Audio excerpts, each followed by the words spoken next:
Assalamualaikum warahmatullahi wabarakatuh. Sahabat tani, pada pagi hari ini kita akan mengadakan pemupukan pembungaan ya terhadap durian bawor yang ada di depan kita ini.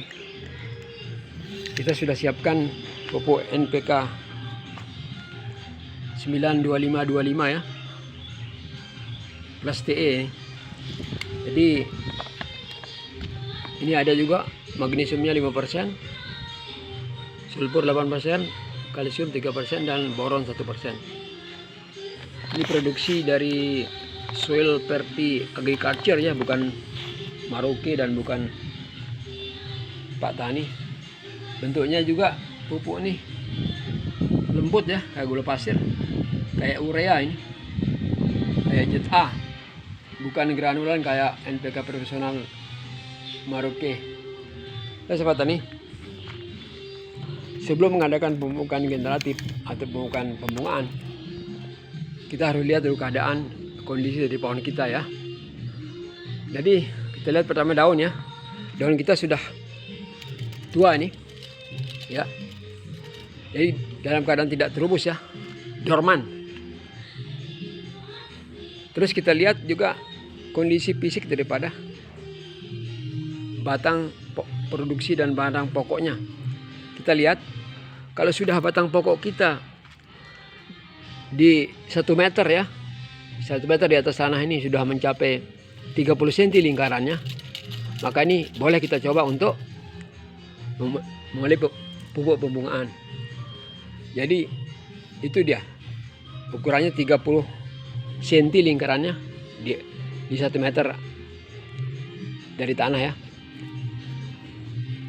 Selain itu saudara petani, sebelum mengadakan pemupukan pembungaan ini, kita harus mengadakan perbaikan terhadap pH tanah kita dengan mengadakan penaburan dolomit ya. Ini sudah kita taburkan dolomit 1,5 bulan yang lalu, sudah kita persiapkan kemarin 1,5 bulan yang lalu. Dan pH kita sekarang kondisinya mendekati normal ya, mendekati 7 itu di pH meter ini, mendekati 7. Dari kita punya pH harus di atas 6 saudara-saudara ini, karena fosfor tidak akan mampu menyerap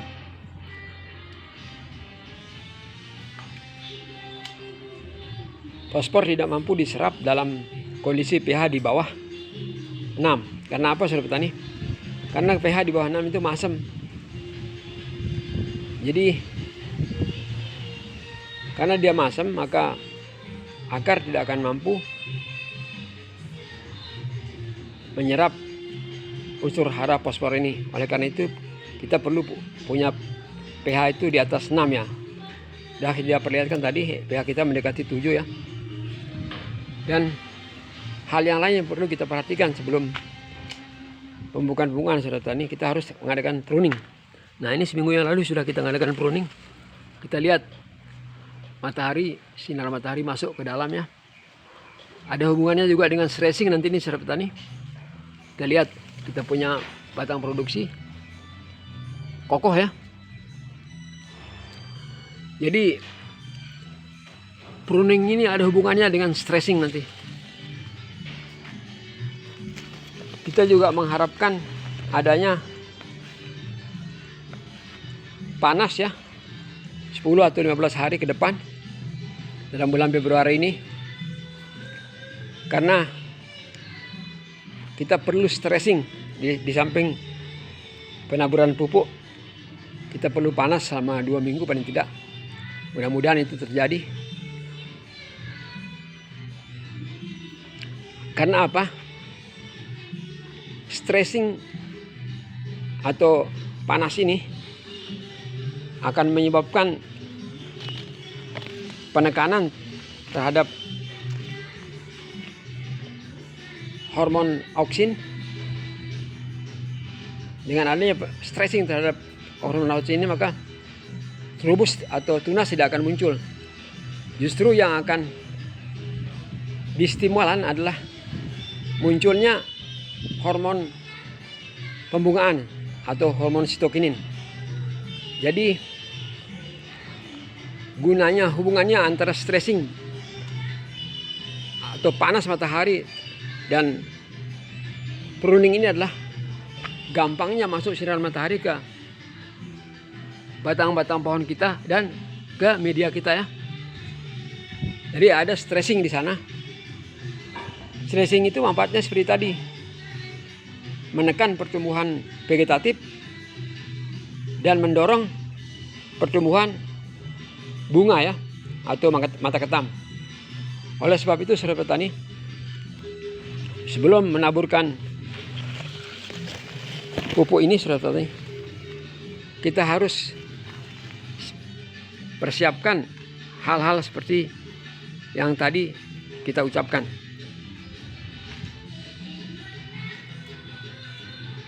Di samping penaburan pupuk, pH harus di atas 6, sudah di pruning, dan berharap panas 10 atau 15 hari ke depan. Dan unsur P ini fosfor ini perlu diulang ya.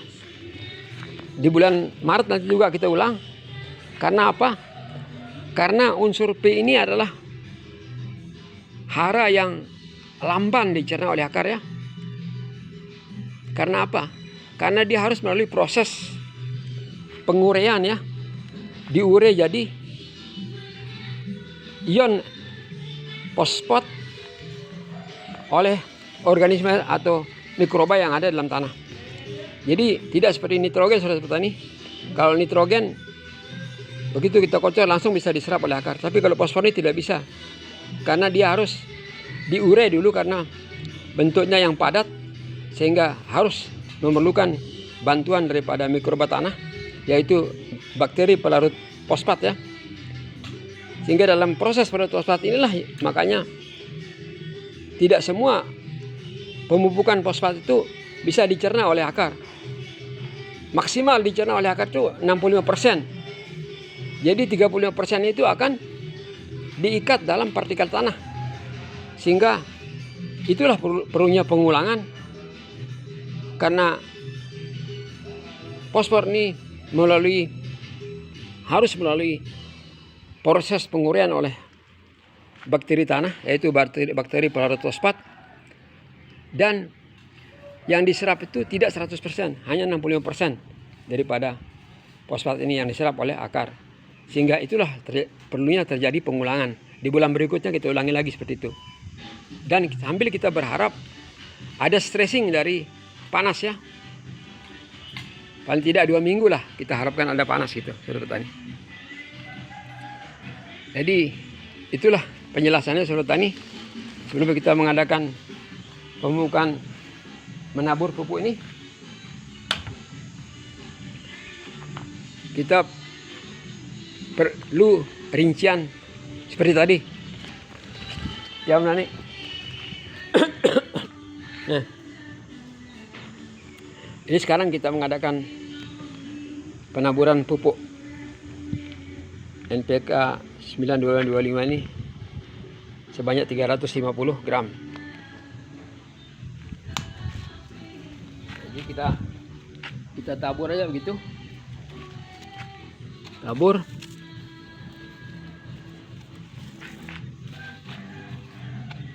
Tabur ya.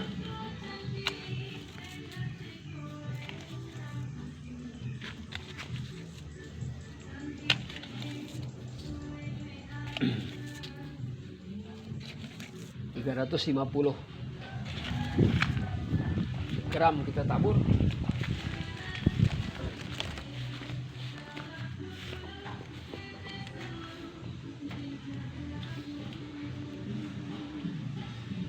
Ini sebelah sini juga saudara nih.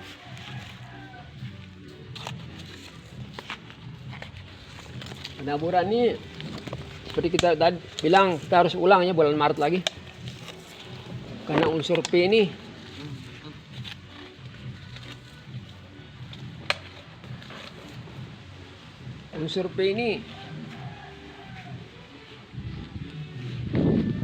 penyerapannya tidak 100% ya. Jadi hanya 65% oleh akar karena proses penguraian oleh bakteri tadi itu, hingga 30-30%-nya itu terikat dalam partikel tanah. Hingga kita perlu ada pengulangan ya untuk penaburan unsur fosfor ini.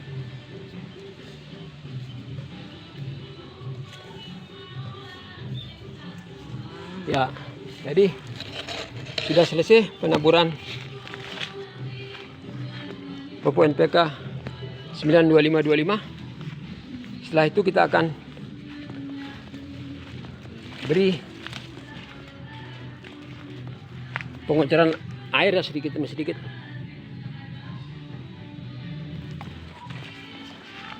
Nih, nyala lampu nih. Nih. Lampu ini nyala yuk.